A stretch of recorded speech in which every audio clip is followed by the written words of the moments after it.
ছেলে বলতে তার মাথায় এই জিনিসটা রাখতে হবে, দিন শেষে তাকে ঘরে ফিরতে হবে। তার জন্য একজন অপেক্ষা করছে,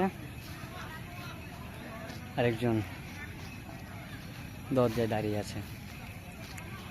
যে অপেক্ষা করছে সে হচ্ছে তোমার স্ত্রী বা সহধর্মিণীও বলে, আরেকজন হচ্ছে যে দরজার সামনে দাঁড়িয়ে আছে সে হচ্ছে তোমার মা,